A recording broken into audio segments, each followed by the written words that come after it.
Welcome, folks, to our pre-show. This is our third episode, and this concert is going to be 2Digh4 out of Fuquay Arena. Thanks for joining me. Thank you. Thanks, Ron. I'm glad to be here. Want to introduce ourselves real quick, if that's cool. My name is Landon Digh. This is my brother, Aubrey Digh. We formed the band 2Digh4, hence the name D-I-G-H. That's how you spell our last name. Over on the left is Mike Kachman. He's actually from Farmville, where we're filming at right now. And then over here on the right is Melody Ballard. She's our drummer. So you guys, brothers, started the band 6 years ago, I believe 2014?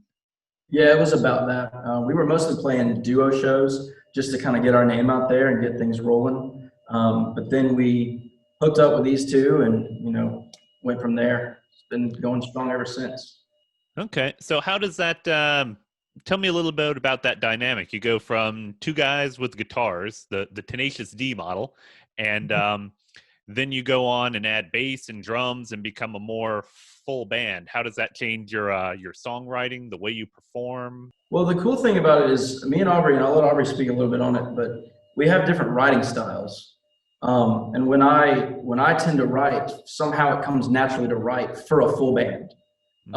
He writes more acoustic, and so it's a lot more acoustic driven with melodies and stuff like that. So some of the songs that are on our album that he wrote, you'll notice there's a lot more intricate guitar stuff going on, where mine are more kind of settled out among the full band.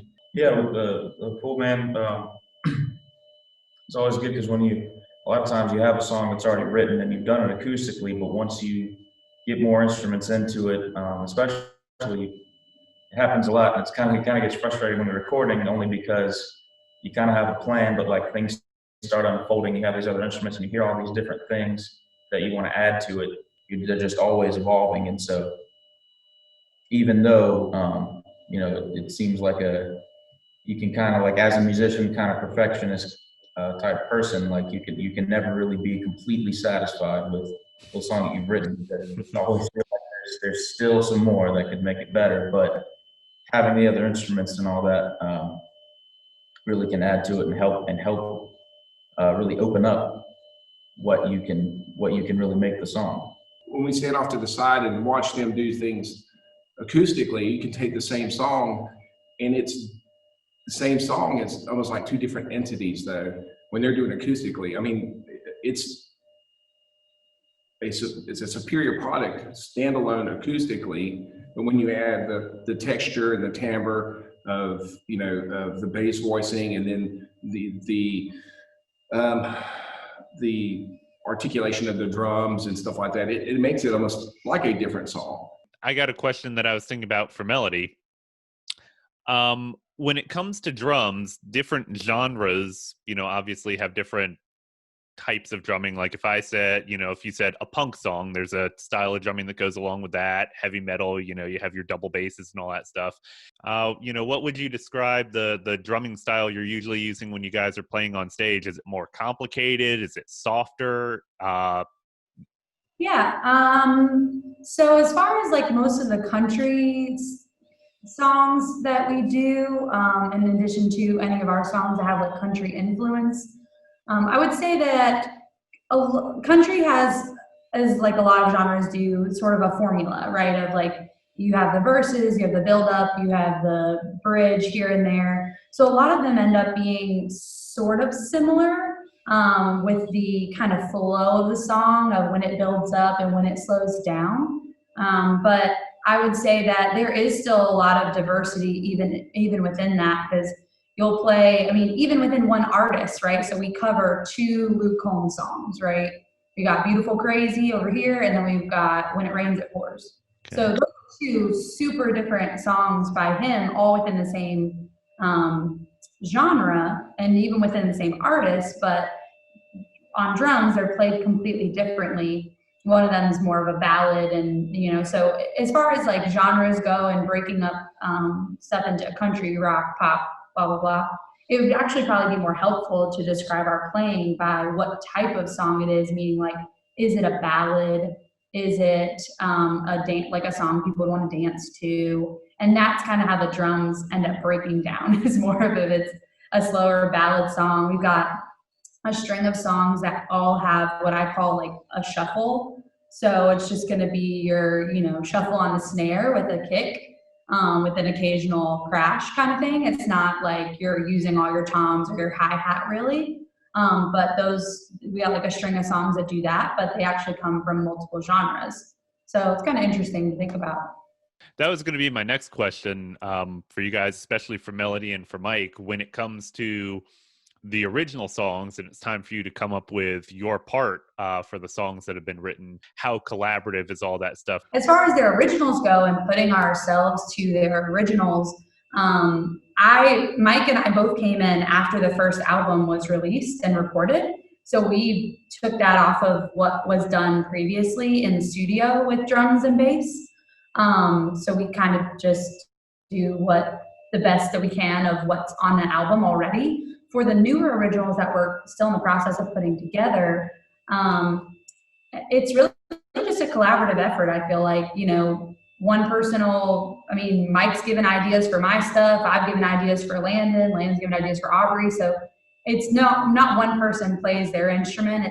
It's very collaborative. Or all the time we have stuff where I'll do something on accident. Like that happened one time. I did something and Landon was like, "No, but that was good. Like you should have." Let's do that again. Let's perfect that and add that. Or somebody will be like, something's missing here. Like we need something more. We need a fill, or we need a bass, walk down or something like that. And so I would say it's super collaborative.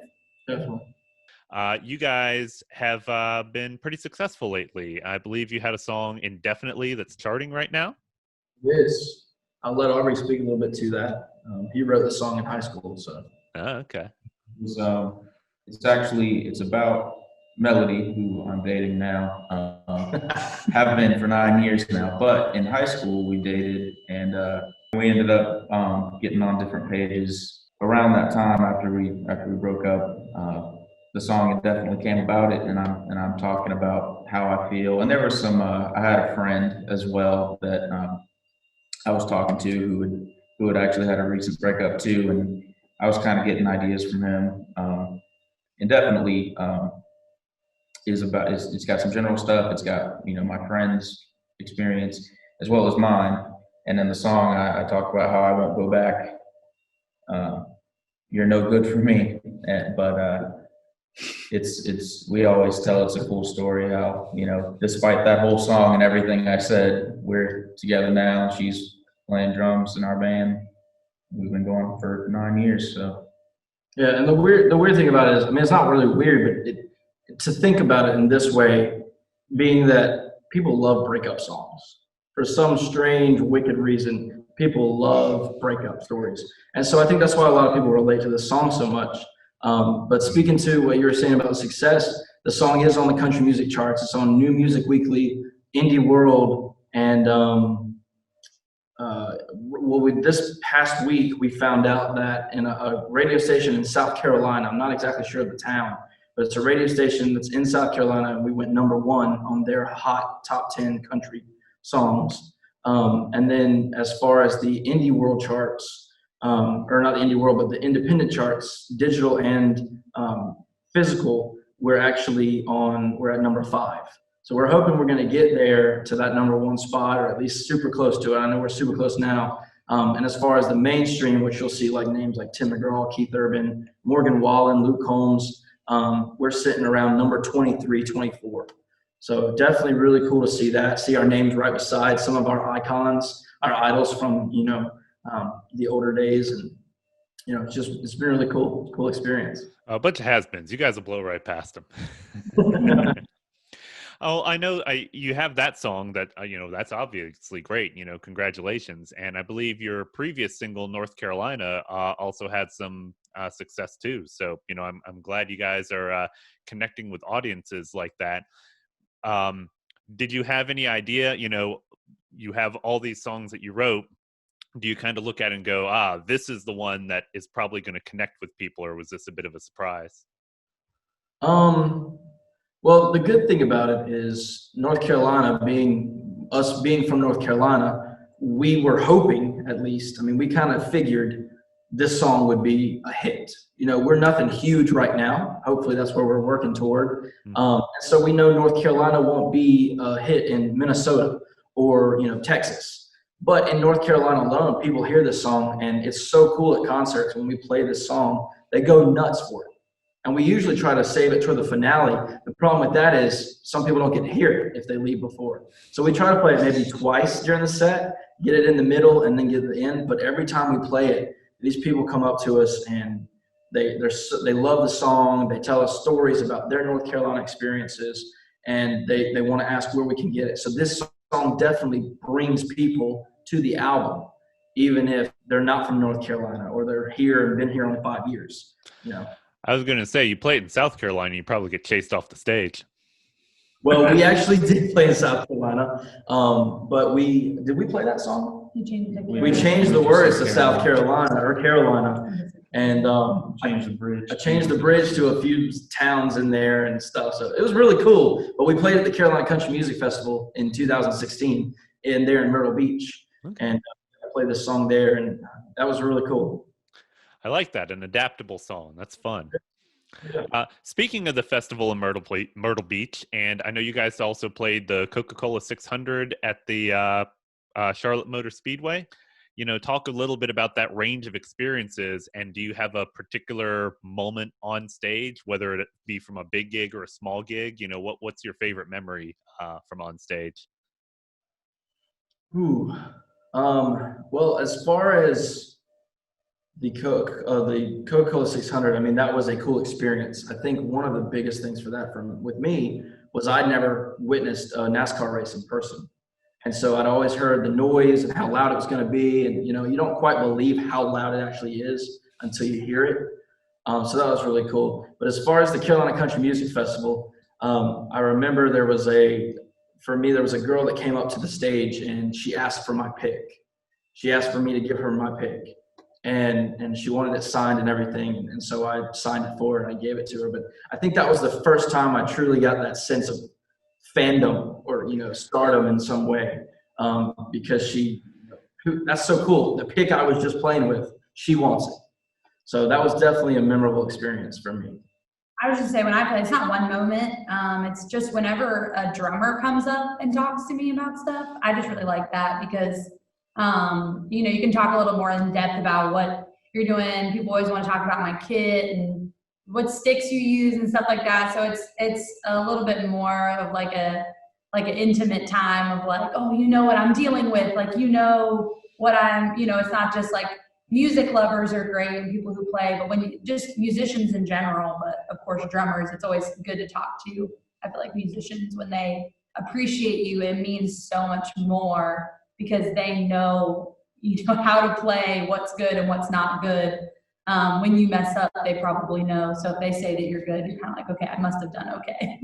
Yeah, and people love the fact that Melody's a female drummer because, you know, you don't find that too often. So she gets that a lot, and that's really cool. It's cool to see that and people talk about that. I love that they support me in being a female drummer. And hopefully you're inspiring some young ladies in the audience as well. Yeah, there's actually a family that's come a couple of times recently, and they have 2 daughters, and their mom has told me so many times how they just think I'm like some sort of superstar. I'm not, but thank you, and they're just so sweet. So I've had a few young, you know, women come up to me and say things about how I inspire them. So that's like a priceless moment. So that's great. Probably the most impactful thing or sticks out of my mind was the first time somebody came up and asked us to autograph a CD. You know, they bought a CD there, and I remember this was a while back. We were playing at a place in Fuquay, and a whole family came up and they had bought CDs, and there were a number of people standing there waiting in line for you to sign a CD. I mean, it's a small moment, but it just makes you go, wow. Well, thank you guys so much. I appreciate you taking the time to talk to us now. For everybody watching at home, the concert itself will be beginning shortly, and we're all looking forward to that. But I'll put send you guys out on this, go ahead and tell everybody where they can find you online and where they can find your music. All right, so you can't see it on our banner because it's underneath us, but you can check us out on social media, Facebook, Instagram, YouTube. You can check out a lot of great videos, cover songs, original stuff on there. Give us a like and a follow. That makes all the difference when we see people are liking our stuff and following us.